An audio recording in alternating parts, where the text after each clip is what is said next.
acerca do pecado.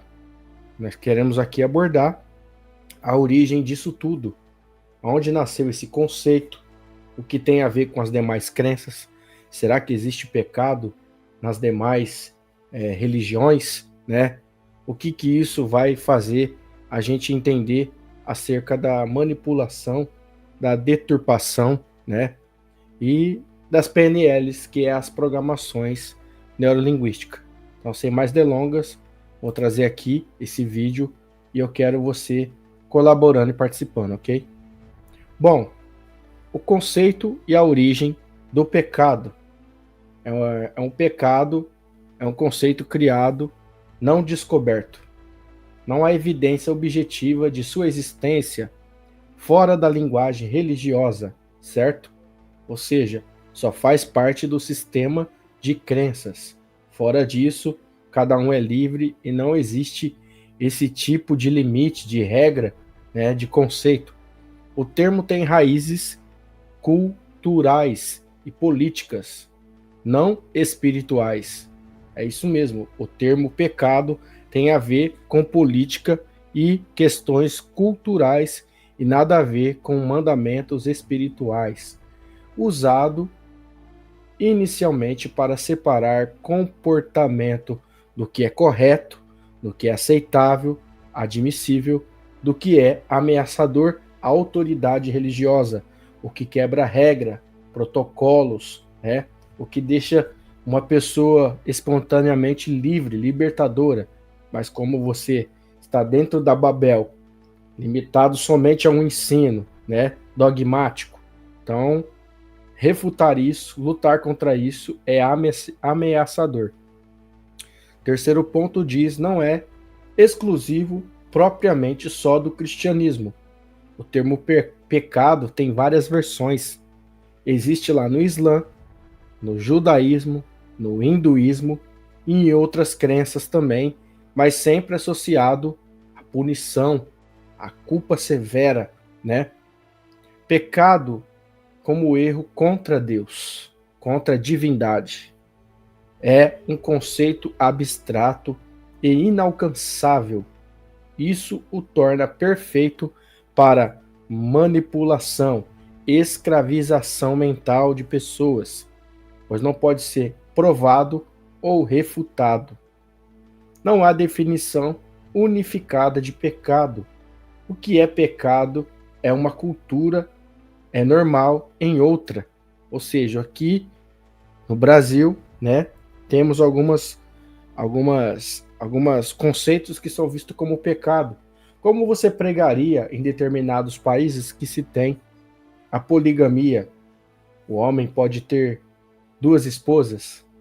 Ah, mas é pecado. Pecado aqui na questão da cultura do Brasil, né? Só pode casar com uma mulher. Mas como que você vai falar que é pecado? Como que você entra dentro da cultura do país para falar que isso é pecado? Certo? Esse é só um dos exemplos. Isso já se torna incoerente. Pecado é como uma PNL. Para você que não sabe o que é uma PNL, é uma programação neurolinguística, tá? Ou, em outros conceitos, a própria hipnose sendo utilizado através de métodos para, com palavras, colocar vícios em você. Palavras como pecado, salvação, culpa e redenção, né? Premiação, coroa da vida eterna, justiça, são gatilhos de neuroprogramação emocional das crenças limitante, mexe no emocional. A repetição várias vezes desses dogmas, desde a infância, né, desde quando a criança está desenvolvendo a sua adolescência, molda o medo e a culpa como resposta automática. Automaticamente aquilo vai infiltrar em você, né? E você vai crescer com o conceito do que é errado, certo, pecado, é cobrado, é condenado, né? Essa repetição, desde a infância, cria dogmas. A confissão, né, professar, é uma forma de condicionamento mental. Reforça que você é errado e precisa de um líder, de um dogma, de um clero religioso. Precisa se sujeitar a um homem, seja ele padre, pastor, né, médium, babalorixá, pai de santo. Você precisa sempre se inclinar a algum tipo de líder. Ideais de pecado sexual, por exemplo, são usados para repressão e vigilância íntima, né? Você não tem liberdade de usufruir da vida que foi dado para você como programação, né? Você precisa fazer com que receba o cabresto religioso da doutrina, do dogma, para andar dentro do que o cooperador, do que o ancião, do que o pastor, do que o padre pede. Você não é livre. Então coloca-se muito códigos, ou seja, essa programação do que é pecado, tá? O vocabulário religioso é estruturado para gerar obediência cega, né? Que eu falei, um cego guiando outros cegos, ambos vão cair no abismo. É típico de PNL, de técnica hipnótica, certo? Pecado é como uma ferramenta de escravidão mental. A ideia de pecado instala culpa permanente. Você nunca está livre, tá? Você nunca está fazer o que você tem direito, porque se você fizer, você vai ser condenado, você vai pagar por isso. Então está sempre devendo algo, né? Caindo no conto do demiurgo, né? A promessa de salvação, de recompensa, né? É só após a morte.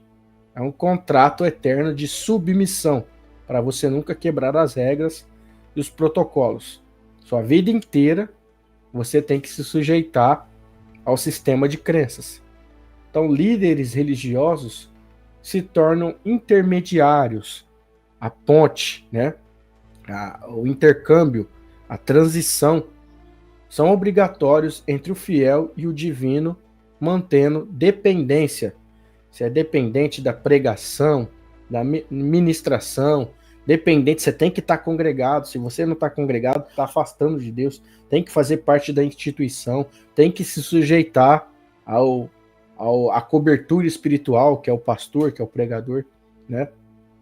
Então, crença em pecado perpétuo também é uma hierarquia mental, onde o indivíduo é inferior. Você sempre não está valendo nada, né? Dependência total é igual às drogas. Dependente químico do álcool, né? Da bebida, né? Do tóxico. Então, depender de sistema de crenças, de doutrina, causa uma pendência, né?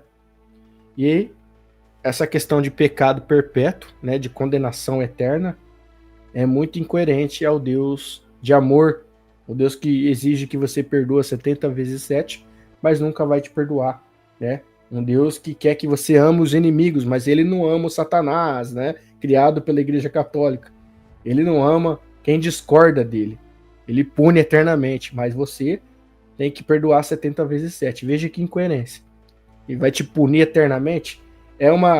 Além de uma crença que o judaísmo copiou, sofreu influência da crença persa, eu sempre falo no canal, o zoroatrismo, a Igreja Católica engrossou esse caldo com o deus mitológico Hades. Então criou-se a doutrina do inferno e Satanás. O 15º ponto diz: a culpa constante paralisa o pensamento crítico. Você não tem direito de questionar, de pensar por si próprio, de ser cético, né? De continuar indagando, perguntando. Quem faz isso ou se aproxima disso está se apostatando. Só que você não está se apostatando do divino, do Criador. Você está se apostatando do templo, da doutrina de homens, né? De sistema de crenças. Então, mas qualquer um que faz esse caminho aí, esse percurso, né? Está praticamente se tornando um pensamento crítico e incentiva a obediência cega. Você está ficando desobediente. A ovelhinha que pulou a cerca limitada, né? E agora está sendo livre, né? Saiu da caverna de Platão. Vocês conhecem a história. Versículo muito usado para manipulação, tá? Incoerentes e deturpados, totalmente mal interpretados. Por exemplo, Romano 3:23 diz: todos pecaram e destituídos estão da glória de Deus. É uma generalização absoluta para colocar todos no mesmo saco, farinha no mesmo saco, como que todos são culpados. Você já nasceu pecador sem menos saber.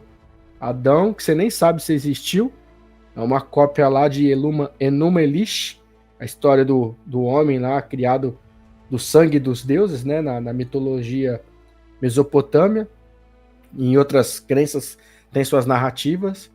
E você já nasce pecador. Você pode ser bom a vida toda. Você pode ser um cara que não faz mal para ninguém. Se você não for batizado segundo o pensamento cristão evangélico, você tá com era tão boazinha aquela pessoa, só faltou fazer um concerto, só faltou batizar para ser salvo. Olha só que pensamento ridículo. Você não acredita na maldição hereditária, mas você já nasce amaldiçoado com o pecado de Adão. É isso mesmo? Pecado original? Então tá aqui, ó, colocando todas no mesmo saco. Todos pecaram e destituídos estão da glória de Deus. Você pecou no quê? Uma criança de 2 anos pecou no quê? 3 anos, 5, 10? Viu como é que é perigoso isso aqui? Livro de João 8, versículo 11 diz: vai e não peques mais. Cria a ilusão de que ser humano pode ser 100% puro ou perfeito, o que entra em contradição ao que João, né, no livro de João diz, né, se dissermos que não temos pecado, mentimos e o Pai não está em nós. Então você já nasce com esse conceito de pecado, de errado, de pensamento, de criticar alguém, né? Você nunca está livre. Você sempre é prisioneiro desse tipo de pecado. Ah, mas batizou é uma nova criatura, vivendo em novidade de vida. Que novidade de vida é essa se você continua praticando? Ah, mas nós não somos praticantes do pecado. Como não? Só de estar vivo você já está com esse conceito de crença religiosa, tá? Eu estou falando no aspecto religioso. Mateus 5:28.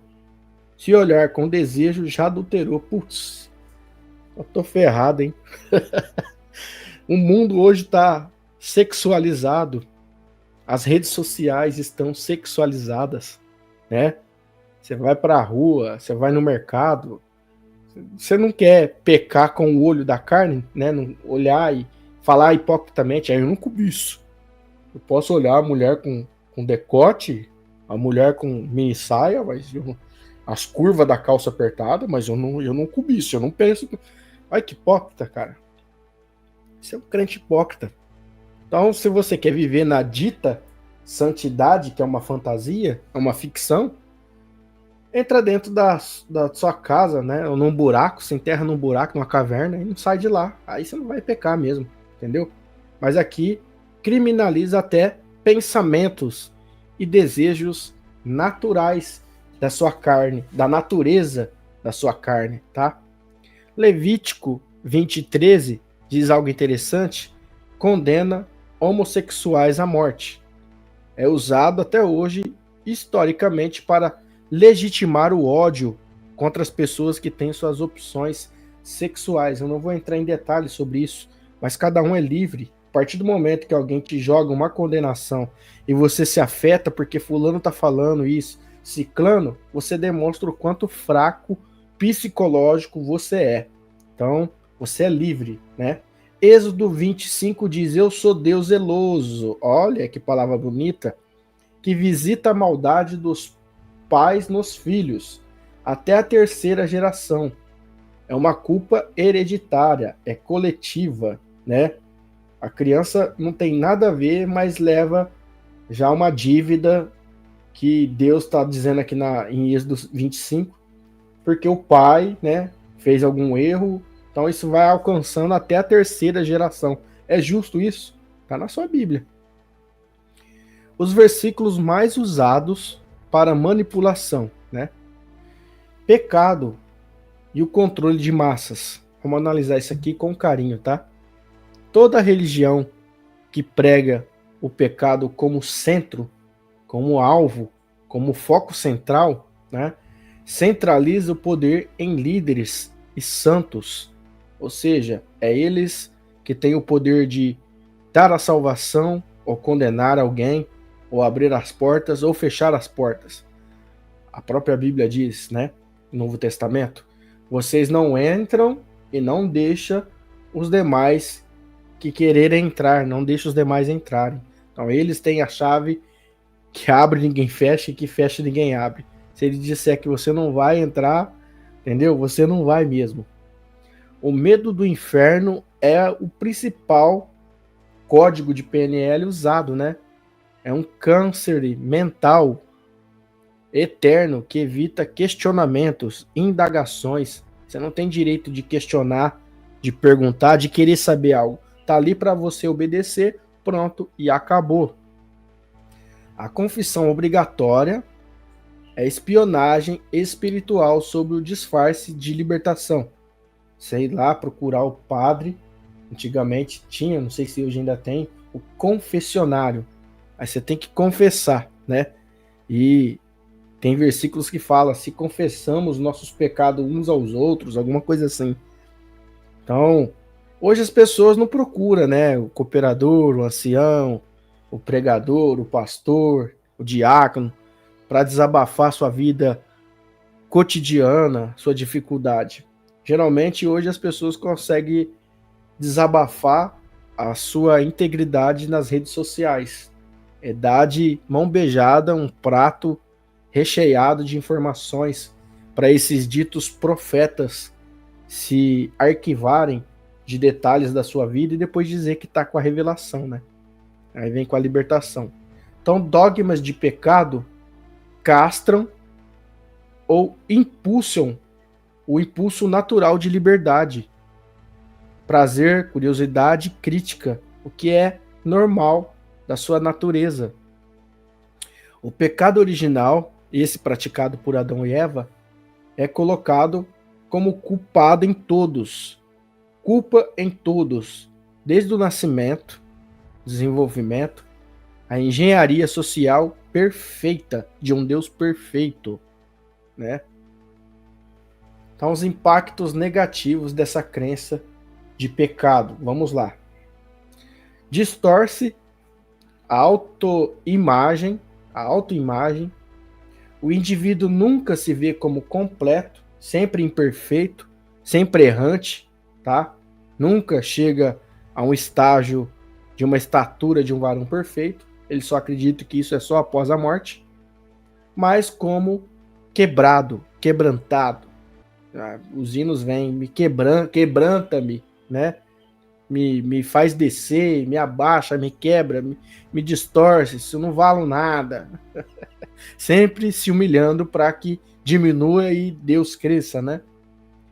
Induz traumas sexuais, né? Pessoa que é pecado se masturbar, é pecado ver vídeos, é pecado ter contato com a namorada, enfim. Então, isso cria psicopatas, cara. Isso vai agrupando pólvoras, vai ajuntando sistemas reprimidos e cria pessoas abusivas futuramente.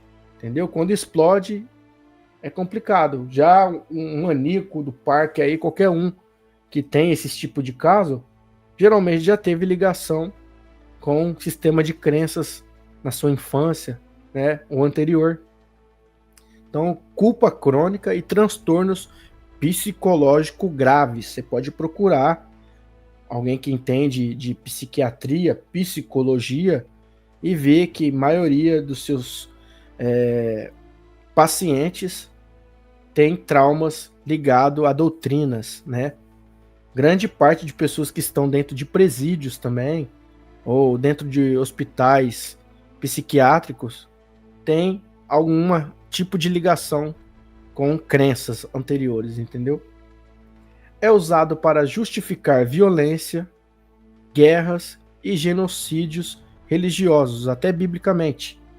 o Deus que invade terras, que exuma pessoas, né? Extermina culturas. Então, a crença de pecado, matou crianças dentro da Bíblia, é porque o povo era pagão. Então, envolve questão física com questão espiritual, que não tem nada a ver. Não é justo matar crianças de peito, de colo, escravizar moças virgens, segundo os versículos, só porque seus pais praticavam a adoração a outros ídolos feitos de barro, de bronze, de ferro, né, de pedra, sei lá, qualquer tipo de artefato. Então, é infantilidade, já que ele diz que é o Deus exclusivo. Fora de mim não há outro Deus, eu sou o único Deus. Para que esse Deus mandava matar pessoas, matar? Ele mesmo entra em contradição, já que você crente acredita que é o Deus único que mandou o mandamento: não matarás, não adulterarás, não dirás falso testemunho. E ao mesmo tempo, ele mesmo que manda esses ensinamentos não cumpre. Ele mata, né?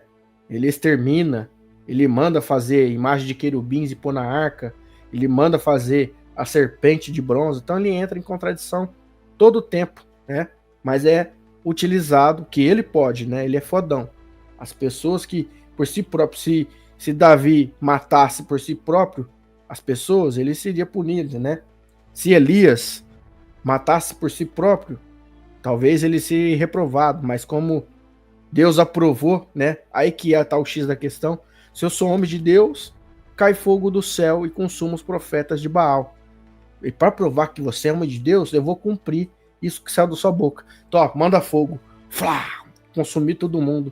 Por questão de oposição de crença, cara. Deixa cada um crer no que quer, né? Vamos lá. Suprindo a autonomia moral, tudo precisa de permissão da autoridade divina ou clerical. Principalmente na congregação, a Igreja do Véu, onde eu fiz parte, as pessoas têm mania de buscar revelação da palavra para tudo, cara. O cara vai fazer uma viagem, vou buscar a palavra. Vou casar, vou buscar a palavra para ver se essa moça aí é da confirmação de Deus. Se esse homem aí é da confirmação de Deus. Vou abrir uma empresa, será que Deus se aprova? Vou buscar a palavra. Você não tem autonomia particular. Tudo você tem que buscar palavra de homem, de pregador, que incorpora, né? Eles é contra o espiritismo, lá do médium, do terreiro, o Babalorixá que incorpora as entidades, só que o pregador pode incorporar, né? Ele pode incorporar: Deus manda te pregar, eu vou fazer na tua vida, Deus manda te falar. Não deixa de ser mediunidade, né? Aí ele incorpora para dizer se você casa, que roupa você pode vestir, que profissão que você tem que ter, né? Aonde você vai. Você vê que complicado que é isso, né? O pecado é a culpa para a obediência totalitária espiritual. Esse é um ponto bastante interessante. O mito do pecado desmascarado, certo? Não há base científica, lógica ou moral universal que sustenta a ideia de pecado. É um conceito metafísico manipulado, criado, tá, por questão política também, para impor moralidade artificial, regras humanas. Para mim, o pecado, né, é aquilo que você tira da sua interpretação, do seu mundinho, e quer aplicar no teu semelhante, no teu próximo. Fulano tá fazendo aquilo é pecado. Deixa ele. Resolve você, sua casa, cuida da sua família, do seu nariz, do argueiro do teu olho. Mas ó, fulano agora tá falando isso. E cada um é livre, cara. Então o errado é você querer impor o seu mundinho, né? O seu Jesusinho, o seu Deusinho na vida dos outros. Então vamos lá. O pecado é um cavalo de Troia. Lembra do vírus cavalo de Troia que detonava o computador? É uma programação que detona todo a sua comanda. Você perde os comandos, né, do computador quando o cavalo de Troia se instala dentro do seu computador, né? Você não consegue mais controlar, começa a corromper os arquivos. Então, esse conceito de pecado, né? É uma doutrina que vai te limitando. Você não pode ir num cinema, você não pode ouvir música, você não pode beber, você não pode. Cada um é livre, cara. Você entendeu? Então, o bem e o mal, né? É uma consciência desde a infância. O cavalo de Troia veio para dominar consciência desde a sua infância, desde criança.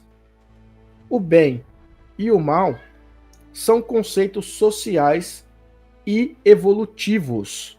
Isso a tendência é piorar cada vez mais quanto mais anos vocês passam de tradições dentro desse sistema.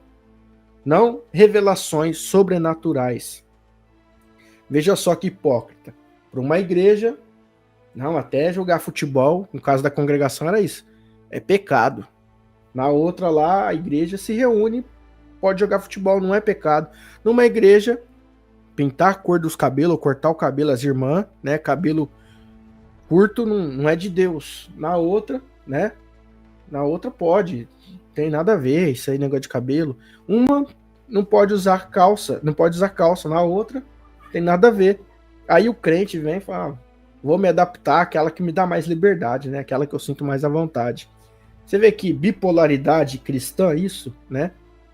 A ideia de redenção perpétua, o ciclo de culpa, é o primeiro que te ferem depois de venderem a cura. É igual o próprio sistema da ciência, né? A ciência cria o vírus, cria a bactéria, né? Cria algo para fazer a humanidade ficar doente, joga, espalha, contamina todo mundo, depois querem vender a cura, né? A falsa cura, que na verdade, se a ciência quisesse curar em pleno século XXI, equipamentos de tecnologia de última geração que faz coisas incríveis, né? O robô, a IA. Será que os caras não têm capacidade de criar cura para câncer ainda? Não tem capacidade de criar cura para diabetes? Eu sou diabético. Claro que tem. É que não compensa propagar a cura dessa forma. Compensa vender os remédios para manter a pessoa semi-morta e semi-viva. Assim é a questão espiritual religiosa, né? Eles não querem que você seja totalmente libertos, racionais, né? Seja totalmente pessoas que pensam. Precisa dar sopinha na sua boca para te controlar dentro do sistema de crença. Você tem que se despertar, mas não tanto. Ser salvo, mas não tanto. Tem que vir congregar, tem que dar dízimo, tem que tornar dependente dos cleros. A verdade é que não querem que você pense, que você medite. Vamos lá. A liberdade verdadeira só existe quando o conceito de pecado é superado. A vida ética e compassiva pode existir perfeitamente sem pecados. Religião ou dogmas. Religião só prosperam quando o medo está no controle. Só funciona com a questão do inferno, com a questão do desviado, do desigrejado, do Satanás, a questão da criação dos demônios, a invenção dos demônios, né? Não estou descartando as energias densas, negativas, mas capeta, diabo, Satanás, né? Tudo isso é nomenclatura endemonizado pela igreja para criar a figura mitológica de alguém que, se você sair daqui e deixar de congregar, você vai para a sarjeta, você vai destruir tua família, você vai destruir tua vida. Não quer que você seja livre pensador, né? Então, com esse sistema criado com esses mitos, né, que não tem no Velho Testamento, eu já fiz vídeo falando disso. O pecado é a arma principal de manipulação. Quem questiona o pecado ameaça diretamente o poder e o lucro, o bolso pastoral, né, o bolso ministerial das instituições religiosas. Quem se torna agnóstico consegue ver que o Criador não está nos rituais, nos dogmas, mas está dentro de você, você achar a saída da Matrix, certo? Essa pessoa é ameaça para o sistema. Então, a própria PNL implantada nas pessoas à volta vão separar famílias, dizer que você está se apostatando, você está se tornando um herege, você está se tornando um filho do diabo. Cuidado, você vai pagar por isso no último dia. O juízo vai dar conta do juízo final. Você está se desviando, você está sendo enganado pelos demônios e blá blá blá, sempre a mesma sistema de crenças repetidos e repetidos, porque não quer que você pense, seja livre.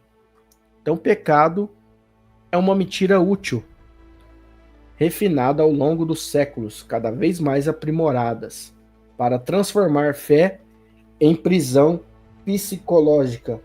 Sempre falei que a pior prisão é a da mente. Então, muita gente está presa sendo livre e muita gente está livre sendo presa. Olha só que interessante. São grades que a gente não consegue enxergar, mas o sistema de crenças coloca protocolos, regras que estamos não, eu não, porque eu já furei essa bolha, mas quem congrega, quem ainda dá glória, quem diz amém, quem ainda faz oração, tá ali, ó, enjaulado como animal dentro de numa gaiola mental, psicológica, né? Religiões que usam o conceito de pecado e punição divina, tá? O cristianismo é uma delas, ou se não a primeira, que usa com intensidade o Deus do Velho Testamento. Uns vão dizer que é Javé, outros vão dizer que é Jeová, outros vão dizer que é Yahweh, outros vão dizer que é Yau, outros vão dizer que é Yahua, e tem várias nomenclaturas, né? Nunca chega num consenso. É um tetagrama que eu defendi há tempos, mas tem várias interpretações, por isso eu não prefiro nomear nome algum, né? Inomeável o nome do divino, do uno, da fonte superior. Mas vocês se inclinam a rituais da poligamia religiosa, da prostituição religiosa, tá? Da questão do politeísmo escondido nas pronúncias, certo? Então, o pecado é a desobediência à vontade divina no seu aspecto. É a imoralidade, herança do pecado original, né? Tudo isso forma a questão do pecado. Você está vivendo em pecado. Temos também o pecado como punição. Punição, para eles, é a interpretação de inferno eterno, separação de Deus, sofrimento espiritual. E já trouxe aqui que até essa palavra inferno não tem fogo, não tem demônio morando no inferno, tá? Não tem pessoas rangendo os dentes, gritando de dor, desesperadas. Ah, mas eu tive um sonho. O que vale o seu sonho? O que vale o seu sonho? Você comeu uma boa feijoada, pesou o estômago e teve pesadelo, né? Só não sonhou com o Fred Krueger, mas é complicado, né, pessoal? Ninguém prova a existência de inferno, porque até a tradução dessa palavra, principalmente na Septuaginta, que é a primeira divulgação de Bíblia, né, a primeira tradução, traz a péssima interpretação para a palavra sepultura. Então, se você fala, você está falando tudo isso, você vai para o inferno, lamentável e triste te dizer, cara. Você também um dia vai para o inferno. Você que está no hinduísmo, você que não tem crença, você que é rico, você que é pobre, você que mora na favela, você que é branco, você que é negro, você que é japonês, você que é gordo, você que é magro, você que é criança, você que é adolescente, você que é velho, você que é amaziado, você que é casado, você que é crente, você que é macumbeiro, independente, todo mundo vai pro inferno, porque inferno é sepultura. Quer um dia conhecer o inferno em vida? Quer ter a revelação verdadeira? Vai num cemitério, você vai ver um monte de inferno, um monte de sepultura, certo? Mas a cabeça do crente, né, comprou essa crença. Um instrumento de controle principal é o medo do inferno, a dependência da salvação por Jesus. Até salvação e condenação é uma cópia da crença que os judeus, influenciados pela doutrina persa, chamado zoroatrismo. Então adaptaram isso no judaísmo e posteriormente a Igreja Católica embutiu dentro da doutrina do cristianismo, tá? Tudo, eu sempre falei aqui desde o início do canal aqui, quando eu comecei a aprimorar isso. Estuda principalmente o zoroatrismo e o mitraísmo. Até as pronúncias é igual, né? Mitraísmo e zoroatrismo. Dentro do zoroatrismo, você vai ver que conceito como salvação, condenação, Deus versus diabo, né? Que mais? Anjos versus demônios, juízo final, arrebatamento, tudo isso veio de lá, antes de existir a Bíblia. É que os judeus foram influenciados por essas culturas, essas crenças, então adaptaram no judaísmo, e depois o judaísmo, a Igreja Católica se apossou da história, né? Deturpou mais um pouquinho, sincretizando com o deus Hades do grego, né? O deus Hades, o deus do Sheol, né? A doutrina do inferno. E aí colocaram dentro da Bíblia. Então, de crença, você acredita em paganismo, né? Você acredita em mentira de tabela. Lá no judaísmo, por exemplo, temos Yahweh, né? Que é o demiurgo caído, é o Aion caído gerado por Pit Sofia. O mesmo do cristianismo, né? O mesmo que quando você fala glória a Deus, aleluia a Deus, vai com Deus, Deus te abençoe, Deus te pague, dorme com Deus. É o Yahweh dos judeus, né? Do judaísmo. Com outro foco, com outro aspecto, com outra visão. Mas é o Deus que matava crianças, é o Deus que mandava fazer bolo de fezes, de bosta, para o povo comer, né? É o Deus que aplicou a praga da hemorroida de ouro. Imagina as pessoas com hemorroida de ouro, cara. Surpreendente, né? E você dá glória todo o tempo, né? Para esse demiurgo. Então, o conceito de pecado dentro do judaísmo quebra a Torá da lei. A rebelião contra os mandamentos. Você que não cumpre os mandamentos do judaísmo, por exemplo, o cristão, o evangélico, que acredita no Deus deles, mas não segue os mandamentos da Torá, das leis e regras dele, né? Então você está em pecado também, tá vendo? Você está sendo condenado.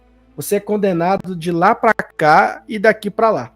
Da mesma forma que você, crente, crê só em partes no judaísmo, né, e não segue ao pé da letra, você é condenado por eles ao inferno deles, né?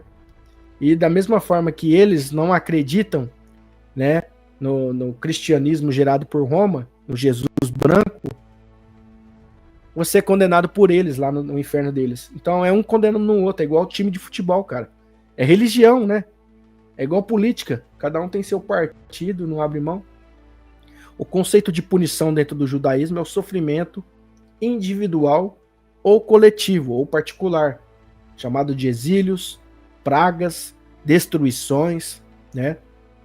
Instrumento de controle dentro do judaísmo, culpas hereditárias, que é a questão do pecado original, né? Sacrifícios e obediência absoluta à lei rabínica. Então, o que você chama de santidade dentro do cristianismo, sacrificando os desejos da carne, às vezes de ter uma relação com a namorada, que é ato normal, né? Às vezes de, sei lá, qualquer outro tipo de exemplo. Lá dentro do judaísmo tem também a questão de ensinamentos, dogmas, né? No islamismo temos o Deus Alá, que para mim só vai mudar a nomenclatura, né? O sincretismo continua sendo o mesmo. Alá, Yal, Yahoo, Yahu, né? Deus, Jeová, Javé, Jireh, Rafá, né? Enfim, Hashem. Para mim é a mesma coisa. Gadu, né? O grande arquiteto do universo. Então, no islamismo, o conceito de pecado é desobediência ao Corão. Ó que parecido isso. No judaísmo, se você desobedece a Torá, você está em pecado de morte. No cristianismo, se você desobedece a Bíblia, você está em pecado de condenação eterna. No islamismo, se você desobedece ao Corão, você está em pecado de condenação, né? Então, e é tudo a mesma nomenclatura, né? Cristianismo, judaísmo, islamismo, veja só que uma faz sombra para a outra. A questão de punição, né, chamado de Jahannam, punições espirituais e físicas após a morte, né, a condenação ou purgatório da Igreja Católica. É instrumento de controle, recompensa, punições claras após a morte, com medo constante de condenação. No hinduísmo, temos o deus múltiplos, Brahma, Vishnu e Shiva, e etc. Tem vários deuses, né? O conceito de pecado no hinduísmo, papa, é as más ações que geram o karma negativo, as sequelas, as consequências do karma, que é uma espécie de punição, né, de correção dos seus erros anteriores. Então a punição é o renascimento inferiores, as reencarnações ruins, pessoa lá toda torta, aleijada, toda deficiente, problemas psicológicos, doenças mentais, enfim, vários tipos. Segundo eles, tanto do hinduísmo como do gnosticismo, né, do budismo, isso é karma, é sequelas que a pessoa está pagando por erros anteriores de vida passada, né? Então, sofrimento físico ou espiritual, mental, psicológico. O instrumento de controle é o medo de nascer como um animal, doente ou miserável na próxima vida. Eles empregam isso.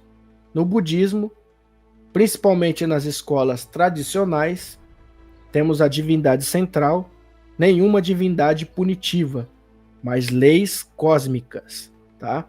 As leis universais. Então, o pecado é as más ações, ignorâncias e desejos ou violência causam também o karma negativo, tá? A punição para isso é o renascimento novamente do ciclo da roda de Sansara. O sofrimento é repetir o jogo, já que você não passou de fase. A dor existencial, ciclos eternos da roda de Sansara. Então, a pessoa que tem crises de existência, talvez esteja aí alguma pontinho de interrogação para começar a questionar.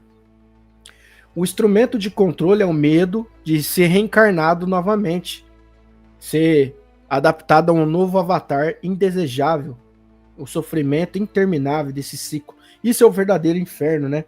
Inferno não tem fogo, é ficar repetindo o jogo de novo. Já tô enfadado dessa vida, eu não quero ficar repetindo não, quero furar a bolha, cara. E o conceito do zoroatrismo? Deus é chamado de Ahura Mazda, certo? Que é a mesma nomenclatura de todos esses que eu falei, mencionada em crenças diferentes, só muda o nome, são demiurgos. Versus Angra Mainyu. Então aqui no conceito do zoroatrismo, que é a primeira crença persa, né, antes de existir a Bíblia, é onde nasceu o conceito de anjo versus demônio, Deus versus diabo. Isso foi influenciado no judaísmo e adaptado também pela igreja romana dentro da Bíblia, no famoso cristianismo. Deus e diabo, bem contra o mal, certo? O pecado lá no zoroatrismo são as más escolhas morais, o apoio ou o mentiroso. A punição é o inferno temporário ou eterno das batalhas cósmicas entre a luz e as trevas. O instrumento de controle é o maniqueísmo absoluto, bem versus o mal, anjos versus demônios. Julgamento após a morte, tá vendo? O juízo final veio daqui. E no espiritismo? O Allan Kardec, o kardecista. Lá, Deus para eles são dogmas rígidos, sem dogmas rígidos. O conceito de pecado é falta moral, é o orgulho, é o egoísmo, é uma imperfeição do espírito, é uma fase de aprendizagem. Você precisa se desprender dos seus eus, né? Esses são os demônios da cultura, da crença do espiritismo. Demônio não é um espírito particular, fora de si, mas o seu próprio ego, né, que precisa ser liberto a cada experiência, a cada reencarnação, para poder vir para a luz, vir para o despertar, né? Então, é isso. O pecado é você ficar repetindo esse ciclo novamente até você aprender. A punição, né, é ficar vindo, repetindo provas e expiações. O instrumento de controle é o medo do retorno como um doente, como um miserável ou um rejeitado para pagar as dívidas anteriores. E nas religiões afro-brasileiras, exemplos como o candomblé, a umbanda, as divindades são os deuses, tá? Os orixás, as forças espirituais, os guias, os gurus, isso é visto como Deus. E o conceito de pecado para eles é a violação do axé, da harmonia, das regras sagradas e dos rituais. Punição é o desequilíbrio espiritual, doença, azar, bloqueios de vida, né, atraso. Essa é a punição. A vida não prospera. E os instrumentos de controle é o medo da ira dos orixás, de maldições ou de energias negativas. O nono ponto que a gente vamos abordar aqui é as religiões gregas, nórdicas e egípcias antigas. Vamos ver o que fala então. Deuses, né? São Zeus, Odin, o Ra, Amon-Ra, né? O Ra, Israel, entendeu? E o conceito de pecado é o desrespeito aos deuses, orgulho excessivo e rituais violados. Qual que é a punição? Castigo físicos, a morte, infortúnio, a condenação no submundo. E o instrumento de controle é as narrativas místicas de punições exemplares. Exemplo, Prometeu e Cifício. Certo? Então é isso, pessoal. Aqui, vamos falar um pouquinho questão da consciência. Conclusão chocante sobre isso. O pecado é uma constante programação nas religiões organizadas. Mesmo quando muda de nome, né, nomenclatura, o karma, híbris, aharan, papa, tudo isso é o mesmo conceito, a mesma roupagem sincretizada. Ele sempre serve a um propósito funcional, manter o controle do comportamento humano por meio do medo, da culpa e da obediência. Sempre está se sujeitando a algum líder religioso, alguém que diz que teve a revelação, né, de algo divino. Então, a divindade punitiva é o cérebro do sistema de controle. Não importa o nome do criador que ele está servindo. O que vale são as regras de PNL imposta. O mecanismo é o mesmo utilizado em todas elas. Cria-se uma dívida invisível, um pecado que não existe. É só a autoridade espiritual tem a chave para quitá-la. Então, para mim, pessoal, errado é quando você prejudica o seu próximo. Quando você faz coisas que vai atrasar alguém. Isso gera karma ou é o dito pecado no linguajar religioso. Se eu mato, se eu roubo, se eu estrago a vida de alguém abusando sexualmente, né? Se eu faço vocês sabem o resto do nome? Filia, né? Essas coisas aí são um negativo que se enquadra nisso que é pecado.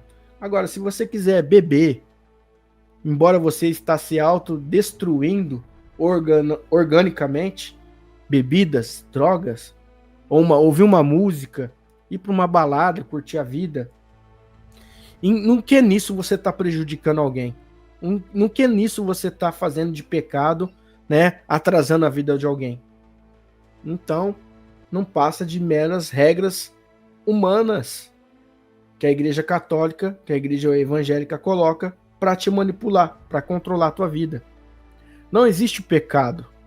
A palavra pecado é apenas uma invenção para nomear algo que já é inerente à natureza humana, algo que faz parte da natureza humana. O conflito, o desejo, a transgressão, a contradição interna, né? Chama de pecado. É de dar um rótulo moral a algo que é inevitável, que faz parte de si. Como se a existência exigisse um pedido de desculpas. O ser humano, ao pensar, já peca por pensamentos. porque desejar é transgredir a ordem estática, é escapar da prisão, é a desobediência, e escapar da prisão da obediência. O pensamento é um ato rebelde, mesmo quando calado. Palavras são extensões do corpo em movimento, e as obras apenas as manifestações finais daquilo que já nasceu impuro segundo a lógica moral religiosa. Nosso corpo é o desejo, é instinto, é impulso, é tudo isso. Desde sempre foi visto como algo a ser contido, negado ou punido. Mas o que condena como pecado é apenas um modo mais sincero da vida se afirmar. Logo, se tudo em nós, pensamento, palavra, obra e até omissão, já carrega chamado pecado. Então há pecado no sentido absoluto. Há apenas humanidade. O erro foi transformar o natural em maldição. O que chamam de pecado é o traço mais honesto da existência. O querer sentir, o errar, repetir o erro, tudo isso faz parte do mistério da vida, não de sua condenação. Um exemplo básico que eu gostaria de dar aqui: como uma pessoa vai saber o que é bom se nunca experimentou o que é mal? Como uma criança vai ter ousadia, de coragem, se nunca caiu da bicicleta e sentiu dor, nunca chorou? Então ela a dor ensina ela a valorizar, né, a coragem. Um dá apoio para o outro, um sustenta o outro. Você só vai aprender algo quando você prova do negativo. Você vai ter medo do escuro porque você conhece a luz. Você vai ter medo do... não vai gostar do frio porque você sabe que existe o quente, né? Alguns vão preferir o doce porque também sabe que existe o salgado. Concorda? Então isso é gnosis. É a dualidade quando você pesa na balança e vê que um tem um sentido quando você também conhece o outro lado, certo? Não há céu nem inferno para esses atos. Apenas consequências naturais, sociais e emocionais. O julgamento moral é uma construção, não uma verdade. A consciência livre sabe disso. E por saber, não teme culpa, apenas entenda.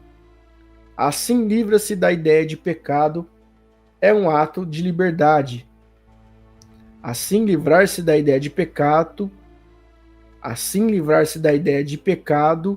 é um ato de liberdade. Não há para fazer o mal, mas para compreender que o mal é uma noção do que muda conforme a lente de quem vê. E bem igualmente, pecado é uma metáfora hipnótica. Olha só que interessante isso aqui. Uma programação neurolinguística arquitetada para induzir vibrações do medo. Lembra que eu falei dos vampiros energéticos, carrapatos que se alimentam de baixa vibração, alguém que não se valoriza, alguém que fica só se lamentando, alguém que eu não presto, eu não tenho sorte, eu não consigo, eu não tenho, não nasci para sofrer. O pessimismo alimenta essas energias. Então, a culpa, a submissão, tudo isso serve como alimento para entidades que se alimentam da dor humana.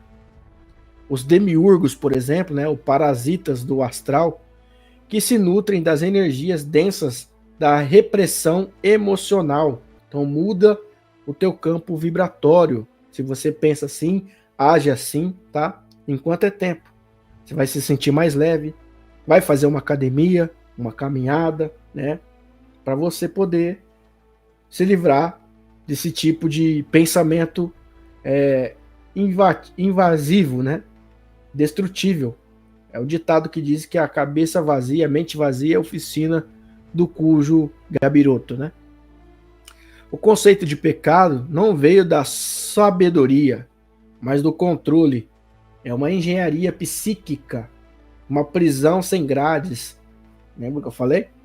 Onde as correntes são mentais e os carcereiros invisíveis. A cobrança, tá? São daqueles que você não vê. É o modo mais eficaz de manter o rebanho dentro de um cercado, fazendo-o acreditar que sair é cair no laço do menino passarinheiro e da peste perniciosa. Assim, o mundo se enche de pessoas presas que se acham livres e de almas livres que se sentem aprisionadas por não caberem no molde.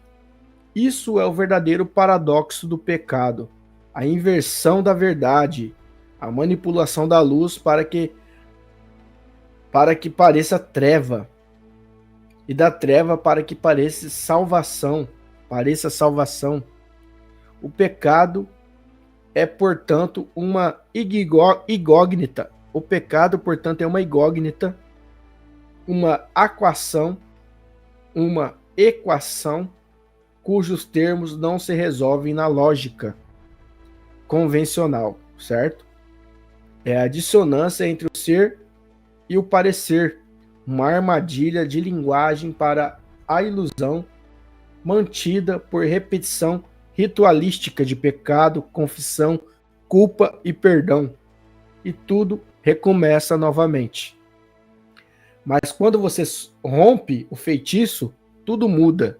Quando você quebra esses protocolos, essas regras, crenças limitantes, tudo muda. O que antes era pecado passa a ser apenas a experiência. O que antes era culpa vira compreensão, a lógica. E o medo passa a se dissolver na consciência. O termo pecado é, novamente, um software. Para quem não sabe o que é software, é uma programação. Por isso que você é um andrógeno, um androide, um computador humano com HD mentais, né? É implantado na mente humana pelas religiões institucionalizadas. Um código que roda silenciosamente no inconsciente coletivo, operando como vigilância espiritual. Seu propósito não é despertar, mas manter o rebanho submisso dentro dos limites do permitido. A função das igrejas evangélicas, dos templos, das sinagogas, não é estimular pessoas a serem despertas. É uma falsa salvação, é uma falsa ilusão de pessoas espiritualizadas.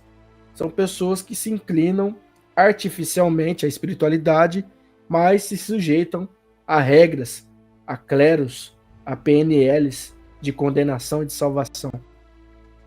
Desde cedo ensina-se que o certo é errado não com base na consciência, mas na obediência. Se você obedece, parabéns, você não está em pecado.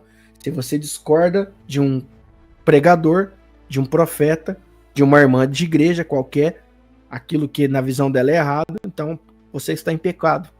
Torna-se um sistema de recompensa e punição invisível. A religião, seu programador principal, chefe, né, desse computador, assim o indivíduo se policia, se condena, se autoflagela e agradece por isso, acreditando que está sendo salvo, né? Se crucifica, né? Toma a tua cruz e anda. Então ela perde detalhes da sua vida que poderia estar vivendo, né? Para poder estar na igreja, né? Para poder dar dinheiro, dízimo, oferta, né? Ela deixa de usar uma bermuda, ficar sem camisa, ir num clube, não pode nadar no clube, na piscina, é pecado, né? Um corpus lá nu, semi-nu, pode ir na praia. Então ela deixa isso flagelar ela. Cria psicopatas, que não falei. É um truque genial transformar a liberdade interior em um fardo. Quem sente prazer ousa questionar ou buscar sua própria verdade. É rotulado de pecador, de apostata, de herege, de incrédulo. O pecado vira um marcador simbólico, separa os bons dos maus, os fiéis dos desviados, o salvo dos perdidos. Mas quem criou esse critério? Foi o Deus? Religiosamente, pecado é qualquer ato que fira os interesses da divindade.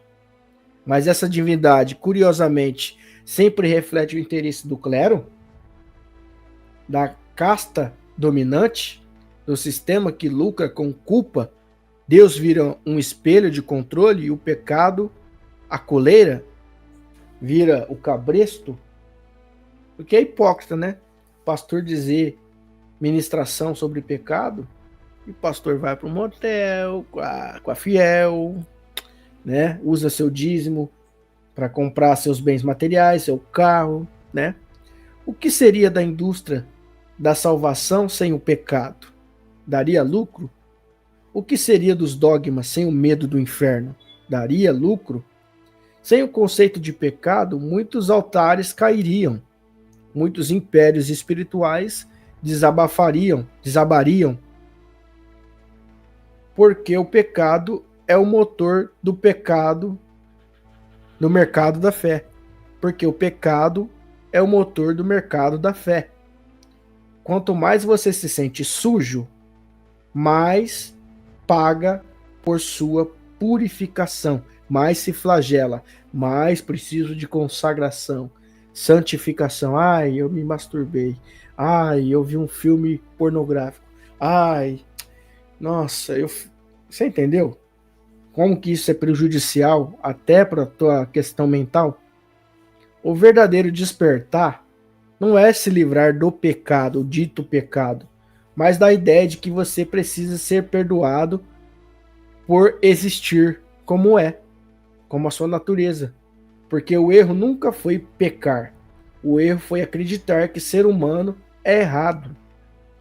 O pecado é uma mentira repetida por séculos e séculos, até virar a verdade absoluta. Uma verdade que não liberta, apenas muda as grades de lugar. O corpo continua preso, continua errante, pensando mal, falando mal, desgastando palavras aqui nos comentários, né? Atacando. Então continua no pecado. Mas agora a prisão está na alma, está na centelha divina, está na consciência. Primeiro, comer frutos proibidos. Lá em Gênesis 3. O pecado original foi um ato de por buscar o conhecimento, o homem pecou, né? Adão e Eva não mataram, não roubaram, não enganaram ninguém, eles apenas quiseram saber e foi condenado por isso. A lição: pensar por si mesmo é um pecado. Um alerta velado contra a autonomia, né? Você ser cético, você questionar, é pecado.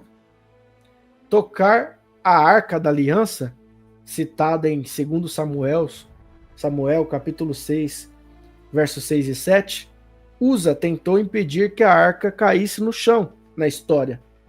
Tocou nela por reflexo, né, para evitar. E o que aconteceu? Foi morto por Deus instantaneamente. Isso por um pecado técnico? Não. Não era permitido tocá-la. Aqui o pecado é quebra de um protocolo ritual, mais importante do que a intenção de proteger algo sagrado. Terceiro ponto: mentir para proteger vidas. Josué, capítulo 2, versículo 4 ao 6. Raabe mentiu para proteger os espiões hebreus. Segundo os mandamentos, mentir é um pecado, mas ele é recompensado e até elogiado por isso.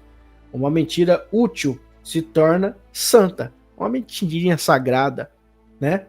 A moral se ajusta à narrativa? Uma pergunta. Aqui o pecado pode parecer relativo ao contexto. Todo aquele que ama e comete o pecado não entra no reino dos céus. Está lá em Apocalipse. Só que o Deus da Bíblia, ele diz: eu serei um espírito de mentira na boca dos profetas de Acabe. Ele não disse: eu vou enviar o espírito de mentira. Eu serei.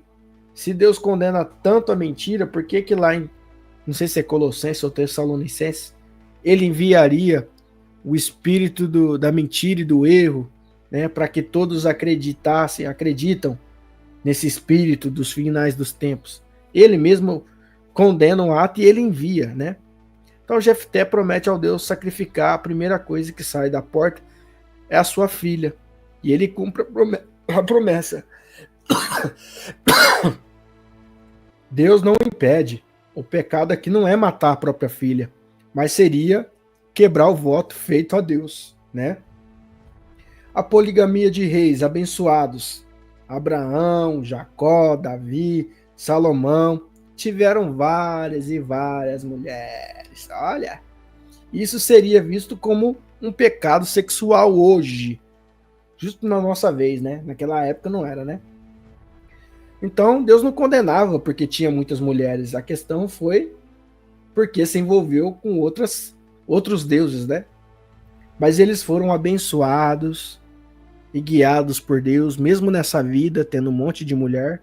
Não era imoral, hoje é, né? Como isso se encaixa nas doutrinas modernas sobre o pecado sexual? É você que responde, né? Você que responde. Já que para você Salomão é um herói, Davi é um herói, Jacó é um herói, Abraão é um herói, como que você explica isso? Ainda continua sendo homem de Deus? Escravidão regulamentada, não condenada. Está lá em Êxodo 21 e Levítico 25.